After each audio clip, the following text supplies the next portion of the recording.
Dios te bendiga, iglesia. Qué bueno es cuando nos juntamos a alabar y glorificar el santo y poderoso nombre del Señor. Y tener la oportunidad de juntarnos como un cuerpo y darle a Dios nuestra mejor adoración juntos. Eso es bonito. El oírle cantar a ustedes cuando yo estoy sentado aquí me llena de ánimo. Hay un pueblo que alaba. Hay un pueblo que adora al Rey de Reyes y Señor de Señores. Y es un pueblo que no está aquí por pura coincidencia. Es un pueblo que llegó aquí porque Dios lo envió, lo limpió con su sangre y lo selló con el Espíritu Santo. Y eso es glorioso. Cuando pudimos venir de muchos diferentes países, de muchas diferentes culturas, y el Señor nos da la oportunidad de alguna manera de juntarnos. Estos son tus hermanos. Cuando le oigo cantar, Lisandro, estos son tus hermanos que también cantan contigo. Y eso es bueno, y le damos gloria al Rey de Reyes y Señor de Señores. Hoy yo estoy muy contento, y le voy a decir por qué. Bueno, pues hoy, primeramente me toca predicar ante ustedes como iglesia. Hoy también es el Día de las Madres. También un día como hoy, en el año 2014, dos vidas se unieron en matrimonio ante ustedes. Stephanie y Lisandro Pita. Y celebramos con ustedes estos 12 años de matrimonio que el Señor nos ha concedido.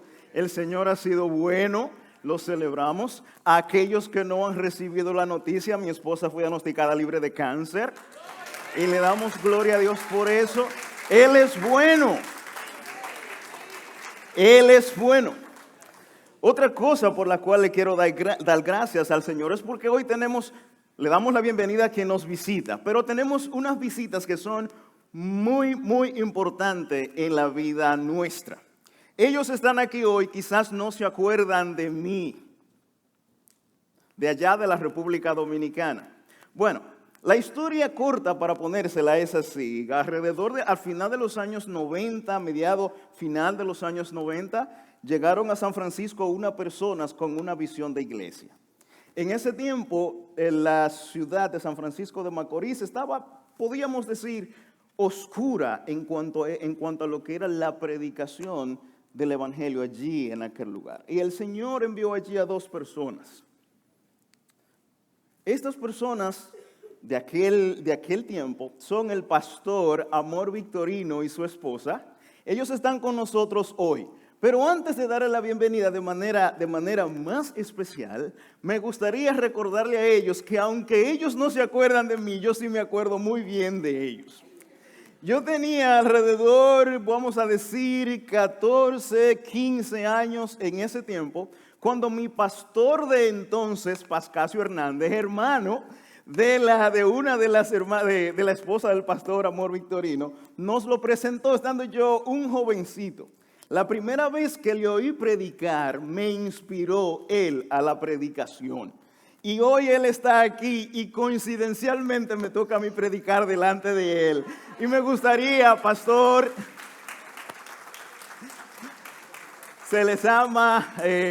La verdad que sí, el pastor Pascasio Hernández partió ya hace unos años hacia la presencia del Señor, pero la batalla sigue. Y le damos gloria a Dios. Por favor, pónganse de pie con ustedes y los que andan con ustedes. Ellos están aquí, el pastor Amor Victorino, su esposa, algunos otros de su iglesia, el pastor Tony, su esposa también está. Y la verdad que somos lo que somos y ustedes han puesto también un granito de arena, aunque ustedes de nosotros no se acuerden. Mi nombre es Lisandro Pita, mi mamá es Percelina y mi papá es Emiliano Pita. Ya se recordaron. Se les ama, la verdad. Estamos muy contentos de que ustedes estén con nosotros en el día de hoy. Entonces hoy es un día de celebrar. Tenemos mucho para celebrar, tenemos mucho para estar contentos. Vamos a aprender de la palabra de Dios en el día de hoy. Estamos celebrando el Día de las Madres, estamos celebrando aniversario de bodas y todo eso, y estamos contentos. Y así con ese ánimo me gustaría que fuésemos a las Escrituras en el día de hoy y veamos lo que el Señor quiere enseñarnos a nosotros en el día de hoy. Estamos estudiando la carta de Efesios y todavía estamos en el capítulo 1. ¿Y cuánto hemos aprendido? ¿Cuánto hemos aprendido? Hoy estaremos basando como punto de inicio, usaremos los versículos 15 al 17 del capítulo 1 de Efesios. Efesios capítulo 1, versículo 15 y 10 al 17. Dice así, usaremos la versión Nueva Biblia de las Américas. Por esta razón también yo, habiendo oído de la fe en el Señor Jesús que hay entre ustedes y de su amor por todos los santos, no ceso de dar gracias a Dios por ustedes, mencionándolos en mis oraciones. Pido que el Dios de nuestro Señor Jesucristo, el Padre de gloria, les dé espíritu de sabiduría y de revelación en un mejor conocimiento de Él. ¡Wow! ¡Qué oración! Le pido al que el Dios de nuestro Señor Jesucristo, el Padre de gloria, les dé espíritu de sabiduría y de revelación en un mejor conocimiento de Él. Gracias te damos, Señor, por tu palabra, tu hermosa y santa palabra. Señor, gracias porque tú nos das la oportunidad, como tu pueblo, de poder hablar de ella. Es santa así como tú eres santo. Ayúdanos, Padre Santo, en nuestra capacidad de asombro ante ella y entender que tú estás hablando. Prepara nuestros corazones en sabiduría para nosotros poder, en tu gracia, entender y aplicar lo que tú tienes para nosotros en el día de hoy. Que tu siervo, Señor, sea hallado fiel, que tu iglesia sea edificada y que tu nombre sea glorificado. Gracias, Señor, en el nombre de Jesús. Mis hermanos, hoy hablaremos de la oración y hemos titulado este sermón Una oración con propósito. El apóstol Pablo está haciendo una oración con un propósito en particular por esta iglesia de Éfeso. Es nuestra meta en el día de hoy que no importando cuál sea tu convicción, cuál sea mi convicción acerca de lo que es la oración, al final de esto tu convicción y mi convicción de lo que es la oración esté en un nivel más elevado de donde estaba. ¿Por qué esto es importante? Porque muchas veces nosotros confundimos lo que es, mis hermanos, una vida de oración. Y relacionamos una vida de oración con simples cosas. Nos levantamos en la mañana, le damos gracias al Señor por la noche, le pedimos que nos cuide en el día. Al mediodía probablemente o después de cada alimento hacemos una pequeña oración dándole gracias al Señor por la provisión. En la noche, después de un día largo, le damos gracias al Señor por habernos protegido durante el día y que nos cuida durante la noche. Estamos todos familiarizados con eso, ¿verdad que sí? Y no es que está mal que hagamos esas cosas, pero con el tiempo, a pesar de los años, eso se puede convertir de alguna manera como si estuviéramos cumpliendo un compromiso con una libreta donde tenemos unos cuantos cuadritos que tenemos que marcar cada día para sentirnos nosotros mismos como que estamos cumpliendo con lo que es una vida cristiana fiel. Es como si oramos por los alimentos para la razón de que no nos haga daño. Es como si oramos en la mañana porque no queremos que nos pase nada malo en el día. Y oramos en la noche para no tener pesadillas. Sí, a ustedes también le pasa, ¿verdad? La verdad es, mi hermano, que la oración es algo sublime. La oración no es nada simple. Como lo decíamos el viernes aquí en el estudio bíblico, están todos invitados cada viernes, se están dando estudios muy edificantes. Nada de lo que tiene que ver con la iglesia es simple. Para que una iglesia pueda ser lo que es, tuvo que suceder la cruz. El Hijo de Dios tuvo que morir en la cruz.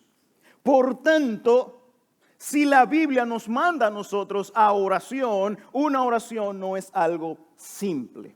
Es por eso que tenemos nosotros como cristianos que crecer en cuanto a lo que es el conocimiento de lo que Dios dice que nosotros debemos hacer. Porque por lo general no es para cumplir un requisito. Y de eso hablaremos en el día de hoy.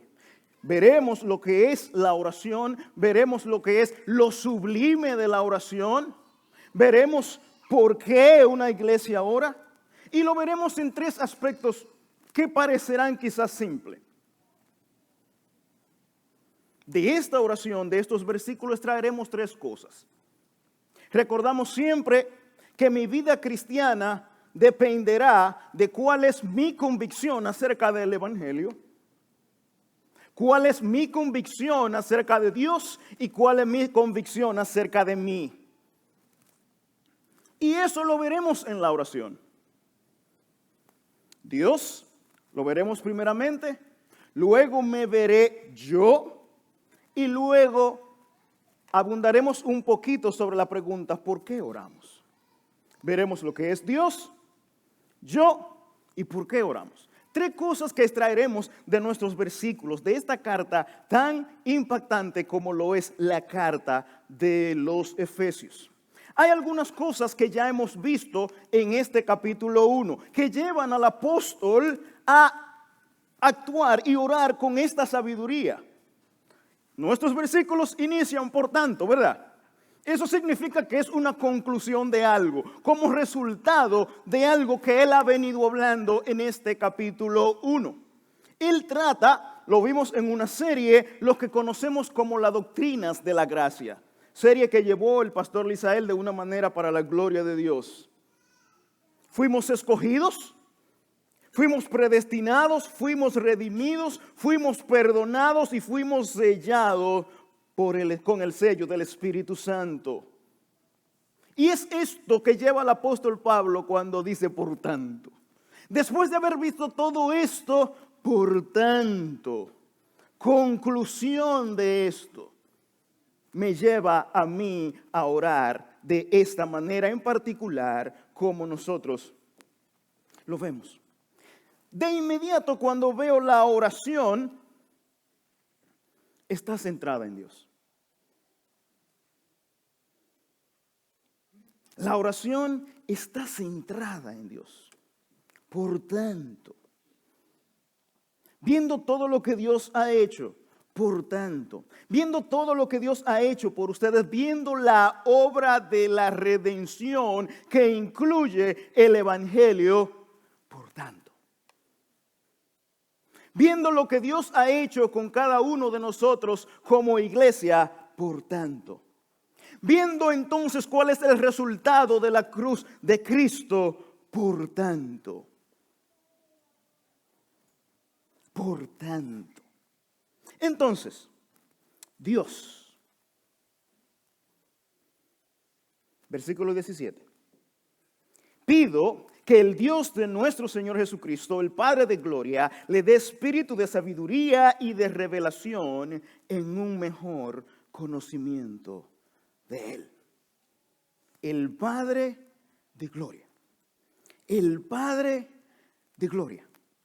Y esto es muy interesante para que nosotros lo tengamos muy en cuenta.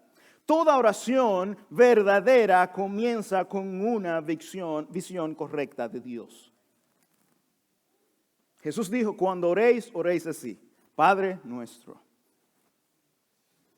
Toda oración verdadera comienza con una visión correcta de Dios. Dios de nuestro Señor Jesucristo, el Padre de gloria. Antes de yo hablar de mis necesidades, antes de yo hablar de todo lo que Dios puede darme a mí como ser humano y como cristiano, mi visión tiene que ser delante de quien yo estoy. Mi visión tiene que ser delante de quien yo estoy. Y esto es lo que sucede. Nosotros en una sociedad dañada como la tenemos, nuestros conceptos muchas veces son influenciados por las cosas que nos rodean. Por ejemplo, que la Biblia llame a Dios Padre no significa que Dios es como el Padre que regularmente yo tengo. Y es cierto que muchos de nosotros hemos tenido la oportunidad de tener buenos padres, pero no todos los escenarios son así. Por tanto, mi convicción acerca de lo que es un padre no es la convicción natural que yo tengo. Tiene que ser la convicción bíblica de lo que es un padre. ¿Por qué? Estamos en una sociedad donde muchas veces, como padres, ustedes lo saben, han cometido errores en la crianza de sus hijos.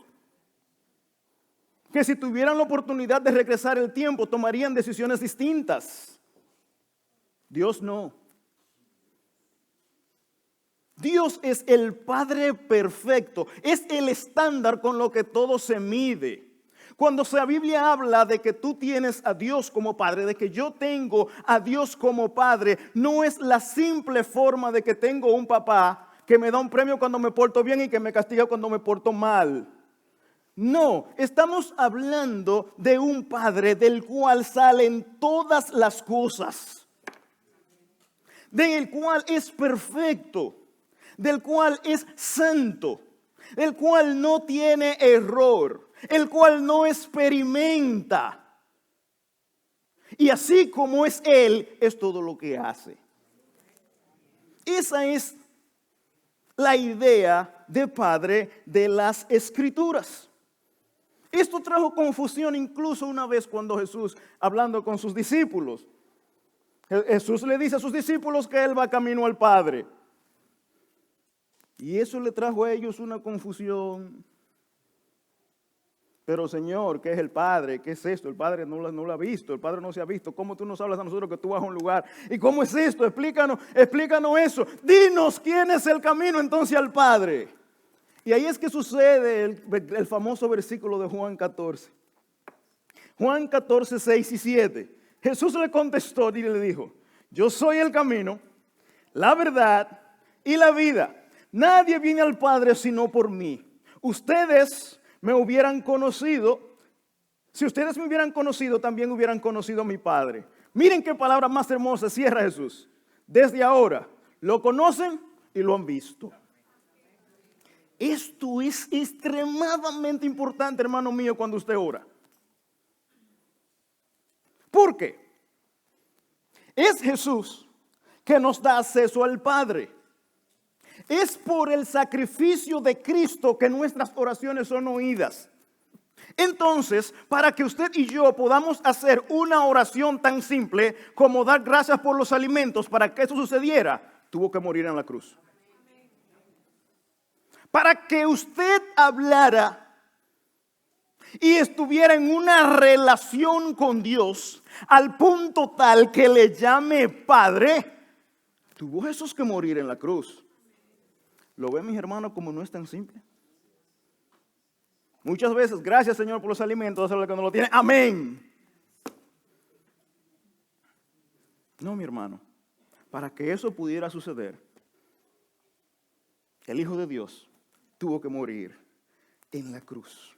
Es parte de la obra redentora, mi hermano, darnos acceso al Padre. Fue necesaria la cruz. Fue necesaria que el Evangelio fuera en plenitud.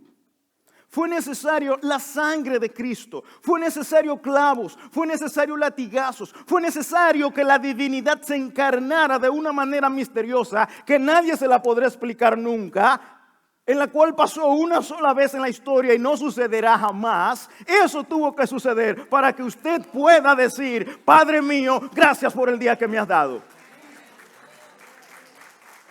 Gracias por el día que me has dado. Entonces tenemos a Dios. ¿Cómo se presenta Dios en las Escrituras? Se presenta muchas veces. A su pueblo se le presentó: yo soy el que soy. Isaías da ciertos detalles de Dios que nosotros tenemos que tenerlos muy en cuenta. Isaías capítulo 45, versículos 6 y 7. El Señor presentándose. Yo soy el Señor y no hay ningún otro. Fuera de mí no hay Dios. Yo te fortaleceré, aunque no me has conocido, para que sepas que desde el nacimiento del sol hasta donde se pone, no hay ninguno fuera de mí. Yo soy el Señor y no hay otro. Wow, qué presentación. ¿Qué presentación hace el Señor de sí mismo? Sí, mi hermano, no hay otro Dios. Lo que significa, hermanos míos, que si la iglesia no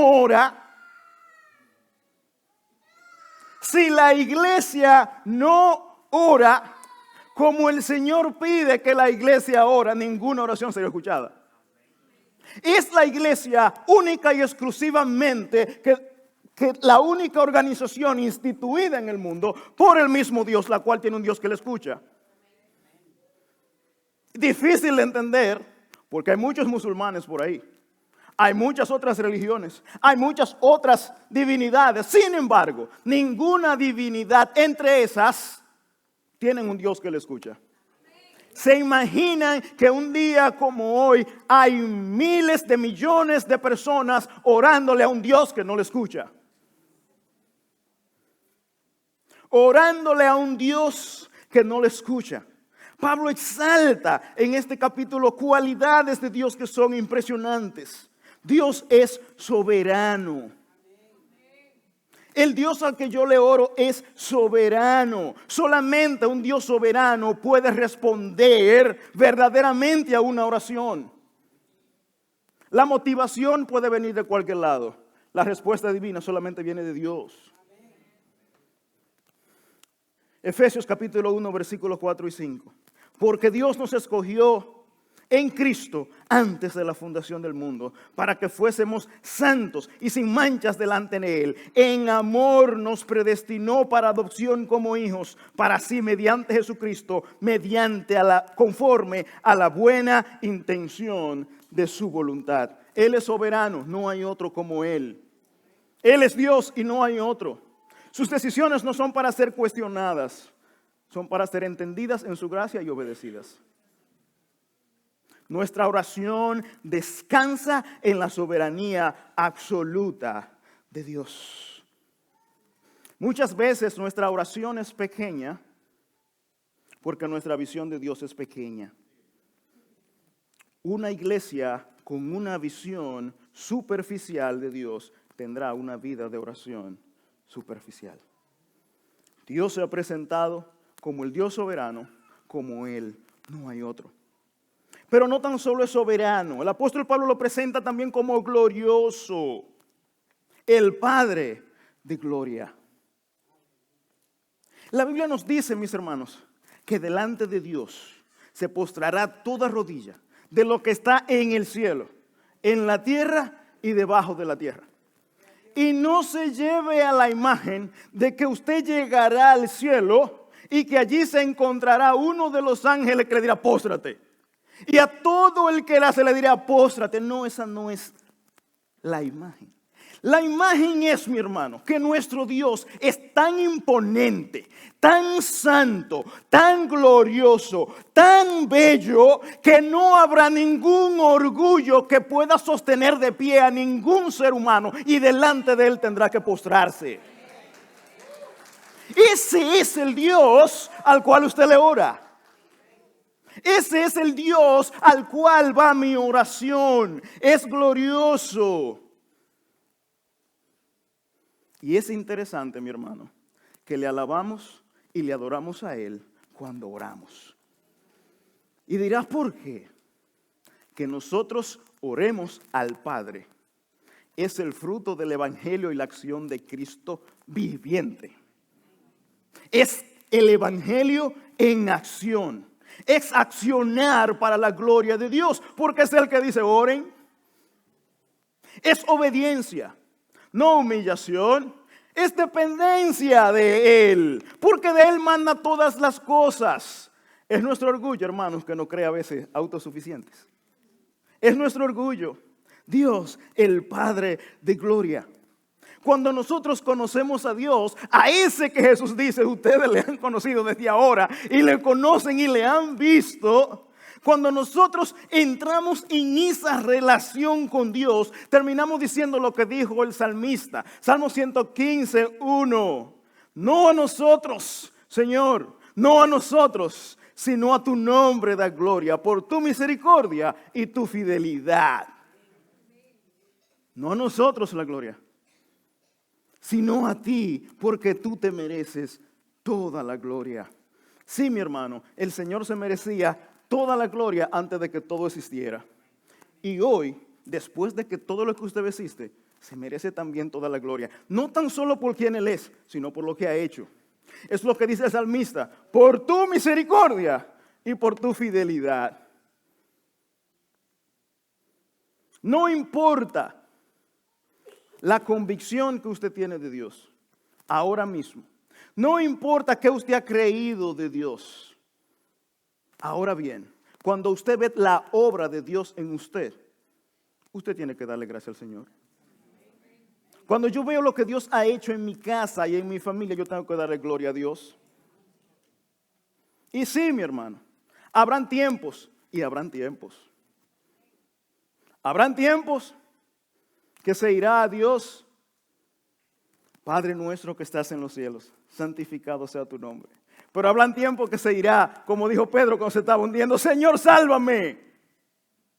Pero la convicción de que la base de mi refugio, la base de mi fe es en Cristo y este es superior que yo, me lleva a decir, Señor, el único que puede salvarme eres tú.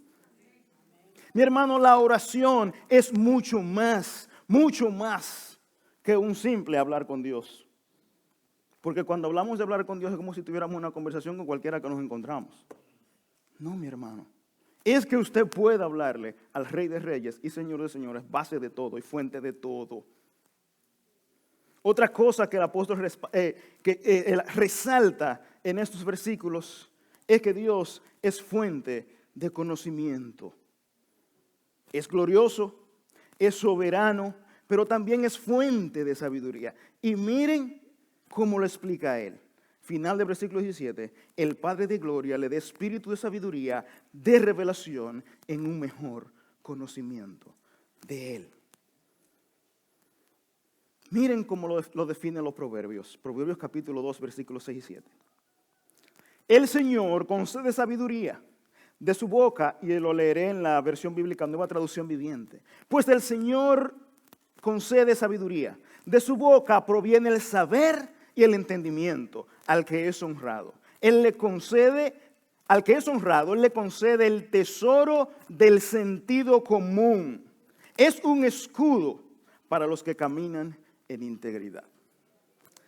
Es aquí, mi hermano, donde cualquier convicción que usted tenga acerca de la oración, es bueno que usted entienda ahora que la oración no es requisito, la oración es vital para el cristiano. Un cristiano que no ora debería cuestionarlo primero. Si yo soy cristiano y no oro, debo cuestionar si soy cristiano. Porque la oración es vital, no es una costumbre. Simplemente, es la vida. Es de Dios que emana la vida. Es de Dios que emana la inteligencia. Y como lo expresa esta versión bíblica, Él concede el tesoro del sentido común. Usted quiere saber por qué en este mundo hay tanta loquera, mi hermano. Porque el sentido común no es tan común como a veces quizás lo queremos poner. El sentido común es un regalo divino, es un tesoro que Dios ha hecho para aquellos que están en integridad, para los que caminan con integridad, para los suyos. El líder del gran despertar evangélico en los Estados Unidos, Jonathan Edwards, decía, necesitamos constantemente que Dios nos ilumine nuestras mentes para poder contemplar su gloria. Necesitamos constantemente que Dios ilumine nuestra mente para poder contemplar su gloria. Entonces, viendo lo que es Dios, viendo su majestad, viendo su superioridad, ahora me veo yo. Bueno, y no voy a hacer ninguna comparación porque es imposible. De todo lo que yo puedo decir que Dios es, yo no soy. Podríamos resumirlo así. Todo lo que Él es, definitivamente yo no lo soy. Él es soberano, yo no. Él es omnipotente, yo no. Él es sabio en perfección, yo no. Bueno, pues todo lo que usted puede decir de Dios, definitivamente usted no es. Entonces, es inteligente yo estar cerca de Dios. Y es esto lo que el Evangelio ha hecho. Que el hombre pecara y cayera en el pecado que cayó, a la depravación que cayó, no le quitó ni una gotita de santidad a Dios. Ni una gotita de su perfección. Él siguió siendo quien Él es y quien ha sido todo el tiempo. Es por eso que cuando el pecado viene y rompe esa unión entre el hombre y Dios, es imposible para el hombre arreglarla por sí mismo. Y tiene el mismo Dios que proveer solución. Y ahí aparece la gran imagen de Cristo encarnándose, viniendo, sufriendo como un ser humano para pagar todas mis culpas, para que yo pudiera entrar delante de la presencia del Señor y poder decir de nuevo: Padre mío, o Abba Padre. Versículo 15 y 16 de Efesios 1. Por esta razón también yo, habiendo oído de la fe en el Señor Jesús que hay entre ustedes, de su amor por todos los santos, no ceso de dar gracias por ustedes, mencionándolos en mis oraciones. Después de contemplar a Dios y quién Dios es, no queda más otra cosa que decir: ustedes son lo que Él ha hecho de ustedes, por tanto, a Él es el que da la gloria. Él viene y pone: hay cosas en ustedes que son maravillosas, que me llevan a mí a glorificar a Dios. Fe en Cristo, amor por los santos. Cualidades hermosas de una iglesia. Cualidad que con el tiempo los efesios perdieron. En Apocalipsis nos encontramos con Dios diciéndole a ellos: vuelvan a sus primeras obras. Vuelvan a obrar en fe, vuelvan a su primer amor. Una fe genuina obra en acción de fe, y una de estas es orar. Un cristiano ora. Es su vida que depende de ellos. Cierto es que Dios nos ha traído hacia Él, pero esa unión mostrará obras, y una de ellas es que ora. Santiago capítulo 2 versículo 20, una pregunta muy interesante. Pero ¿estás dispuesto a admitir, oh hombre vano, que la fe sin obra es estéril? Un cristiano actúa como un cristiano. Un cristiano actúa como un cristiano, si no es un hombre vano.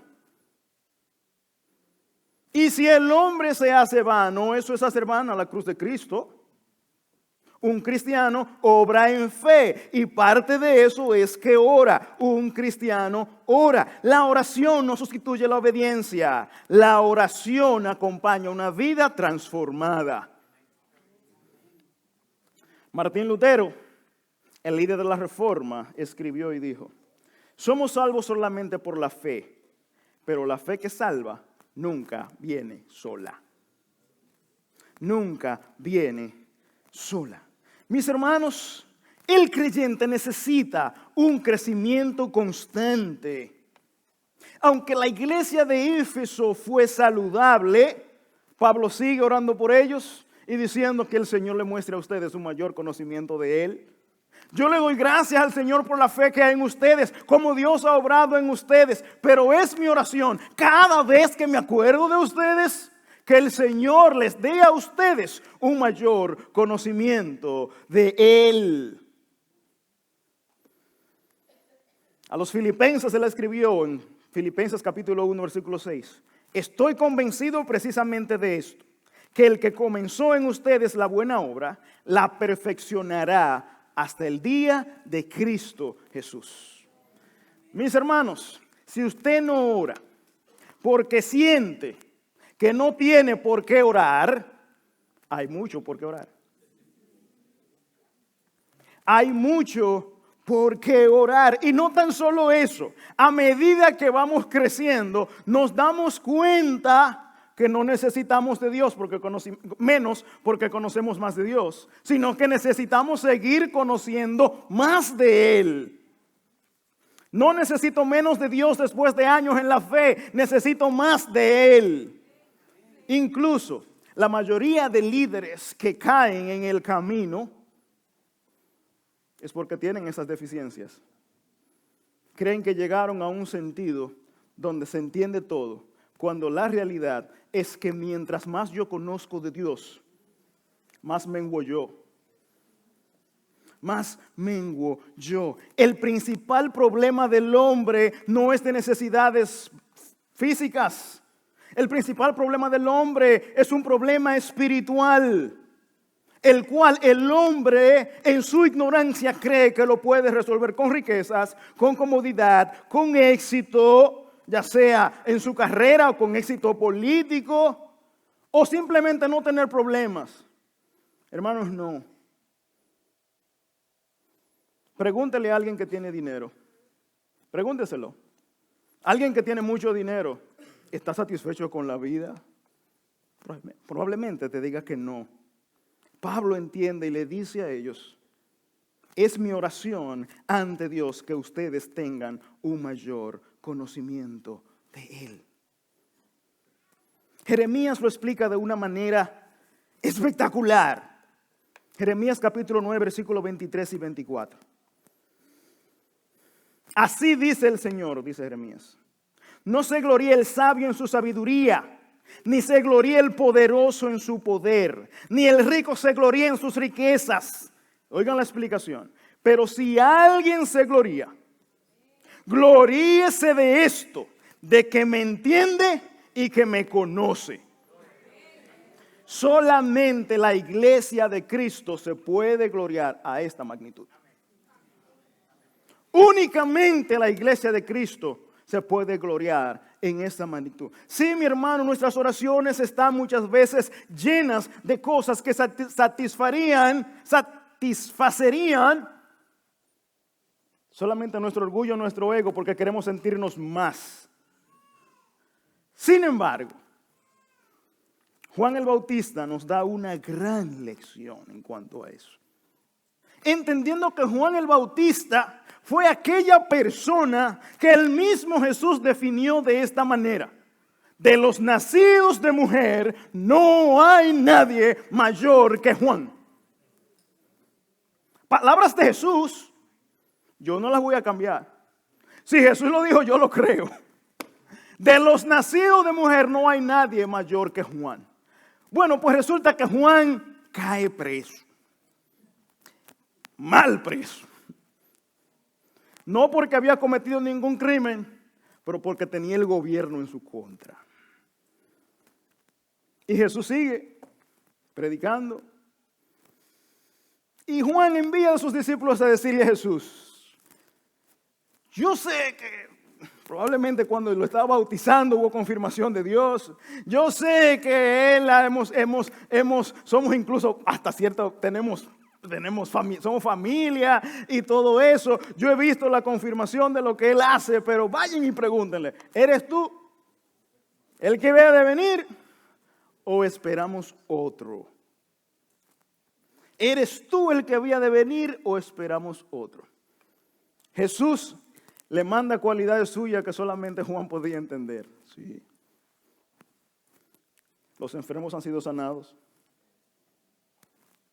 Pero lo más importante, a los pobres se les ha predicado el evangelio. Es decir, ahora todos tienen la oportunidad, pobres, ricos y quien sea, de entrar al trono de la gracia. Cuando vienen y le dan ese reporte a Juan, palabras de Juan, el más grande de todos los nacidos de mujer. Bueno, mi gente, es necesario que él crezca y que yo mengue. Y no tan solo se quedó ahí, vayan, síganle a él ahora. Juan entendió, el más grande, que delante de la manifestación de Dios, yo lo que debo es menguar y él debe crecer. Yo soy el humillado y él el glorificado. Mi hermano, no deje que su orgullo le haga pensar otra cosa, eso no va a cambiar la realidad. Orgulloso o no orgulloso, creyendo en Dios o no creyendo, no importa en qué divinidad usted cree, terminará postrado delante del trono.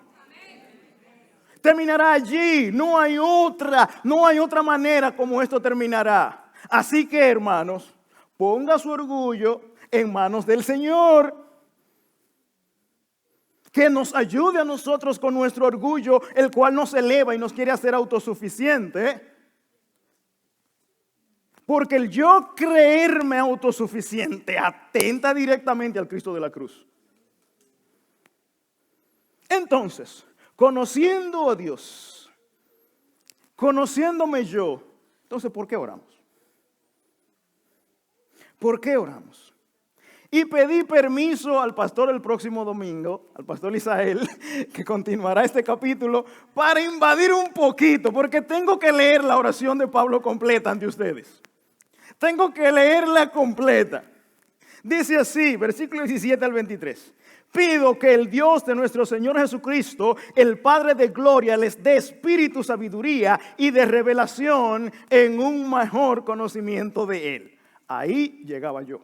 Este es el resto de la oración. Mi oración es que los ojos de su corazón les sean iluminados para que sepan cuál es la esperanza de su llamamiento, cuáles son las riquezas de la gloria de su herencia en los santos y cuál es la extraordinaria grandeza de su poder para con nosotros los que creemos, conforme a la eficacia de la fuerza de su poder.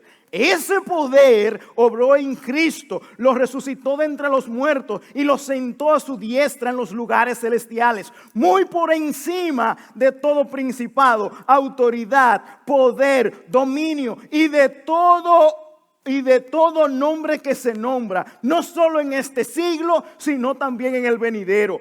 Todo lo sometió bajo sus pies. Y a Él lo dio por cabeza sobre todas las cosas a la iglesia, la cual es su cuerpo, la plenitud de aquel que lo llena todo en todo. ¡Wow! Que Dios nos ayude siempre a tener capacidad de asombro cuando leemos su palabra. ¡Wow!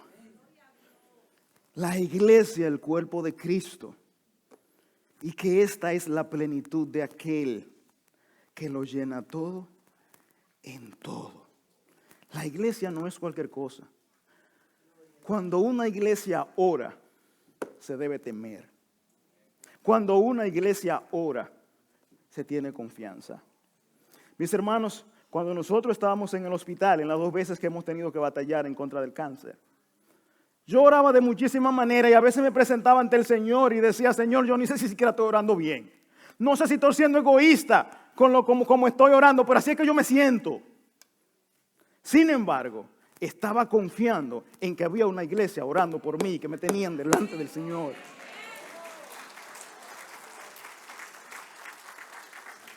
No hay mejor lugar donde una petición puede estar. Cuando una persona le dice a usted que está orando por usted, hay 2 cosas que usted debe esperar. Que es verdad, hermano, no coja la oración para salir de paso. Sí, estamos orando, como usted no está orando. No coja la oración para eso. Y otra cosa es, no hay mejor lugar para que alguien lleve su petición. Mi hermano, cuando la iglesia se reúne a orar, es el cuerpo de Cristo, la plenitud de Él. Es la iglesia de Cristo, la obra, es el resultado de la cruz. No es ninguna cosa simple. Oramos porque somos su iglesia. Pablo a Timoteo, 1 Timoteo 2:1. Exhorto ante todo que se hagan plegarias, oraciones, peticiones y acciones de gracia por todos los hombres. Bueno, si usted cree que tiene poco por qué orar, bueno, su lista se acaba de incrementar. Por todos los hombres. Y Pablo incluye a todos, al gobierno, a sus vecinos, a sus hermanos de otro país. Sí, lo que usted no piensa muchas veces. Sí, hay hermanos en China, mi hermano. Hay hermanos en Ucrania. Hay hermanos en Irán. Hay hermanos en todos los países del mundo. Pueblo de Dios que necesita que usted clame. Clame. Clame. Porque hay algo muy interesante. Y el comentarista bíblico Matthew Henry lo escribió así de esta manera. Cuando Dios determina bendecir a su pueblo, primero los pone a orar. Interesante. Es cierto, Dios es soberano, pero el soberano dice ore. Invita a su pueblo a orar y que sea constante. Dios se glorifica. Dios se glorifica en ello, no para que Dios me dé, no para esto, sino que tenemos tantas cosas por las que ser agradecidos ante Dios, que no nos debiera dar el tiempo para simplemente decir gracias. Tantas cosas por las que ser agradecido. John Owens, el puritano, dijo, un hombre puede hablar mucho sobre Dios y aún así no conocer verdaderamente a Dios. Oramos para conocer más profundamente a Dios. Es hora de que cambiemos. El Señor dame, por el Señor muéstrame más de ti. Moisés le oraba al Señor diciéndole, te ruego que me muestres tu gloria. Te ruego que me muestres tu gloria. La pregunta es, ¿tengo hoy una imagen más gloriosa de Dios comparado con la semana pasada? Comparado con el año pasado. Comparado con ayer. 2 Corintios 3:18. Así que todos nosotros, a quienes nos ha sido quitado el velo, podemos ver y reflejar la gloria del Señor. El Señor, quien es Espíritu, nos hace más parecidos a Él a medida que somos transformados a su gloriosa imagen. Hermanos, tenemos que estar unidos a Dios. Dios no simplemente va a nuestro lado, necesitamos que nos lleve de la mano. No es que vamos caminando y Él va conmigo y de un momento a otro yo me fui y lo dejé. No, mi hermano. Es el que me lleva de la mano. Es el que me lleva en sus caminos. Oramos, mis hermanos, porque dependemos de Él completamente. Jesús dijo, yo soy la vid, ustedes los sarmientos. El que permanece en mí y yo en Él, ese da mucho fruto, porque separados de mí, nada podéis hacer. Hermanos, un cristiano separado de Dios no puede hacer nada. Nada. La falta de oración, amén. La falta de oración es falta de fe. Es evidencia de una fe distorsionada que no nos va a llevar a ningún lado. Entonces, ¿qué hemos hablado hoy? La oración nace de una visión elevada de Dios. Él reina y yo no. Reconoce nuestra necesidad espiritual. Busca conocer más profundamente a Cristo. Depende completamente de la gracia divina y procura la gloria de Dios por encima de todo. Cuando usted ora, ore como alguien que está glorificando a Dios. ¿Qué revelan nuestras oraciones acerca de nuestra visión de Dios? ¿Estamos orando solamente por necesidades temporales? ¿Estamos buscando realmente conocer profundamente más al Señor? Hermanos, miren esto.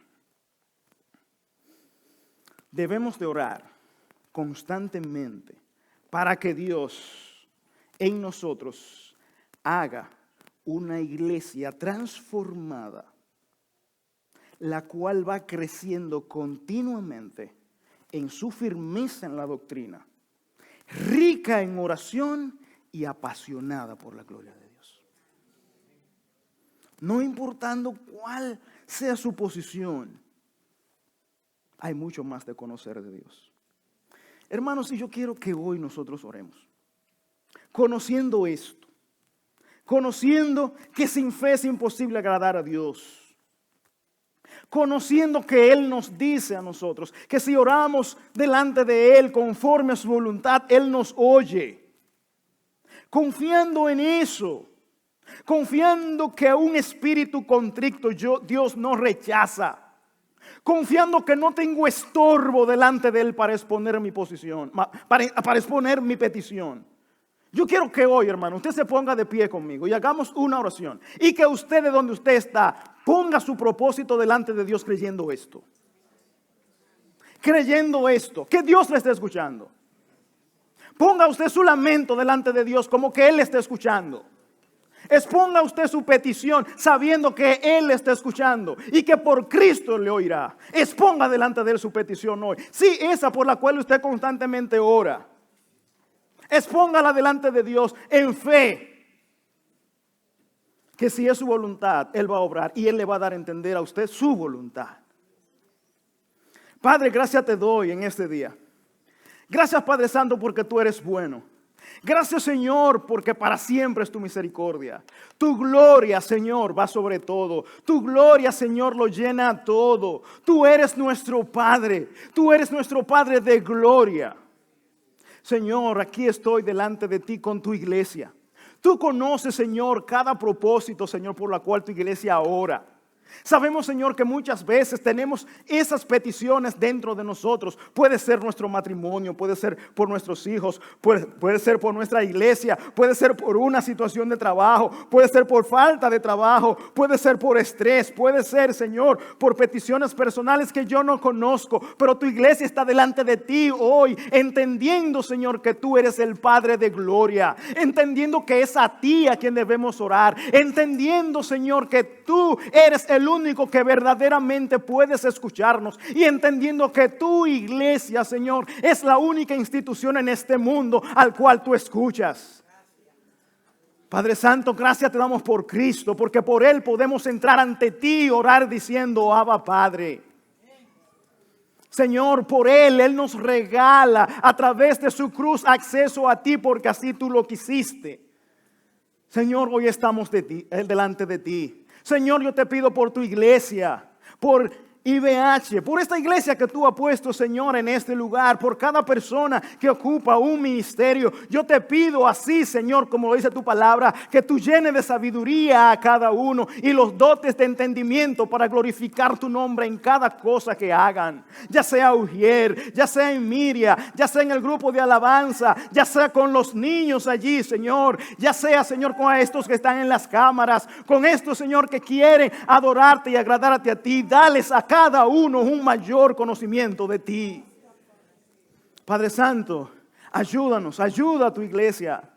Señor, ayuda a cada hermano, Señor, que ora ante ti hoy, reconociendo tu majestad y adorándote, Señor, como Rey de gloria. Señor, que tú a cada uno le dé un corazón atento para entender la respuesta, Señor, que tú tienes a cada una de sus peticiones. Gracias por cada uno, Señor. Te lo pedimos en el nombre de Jesús. Amén.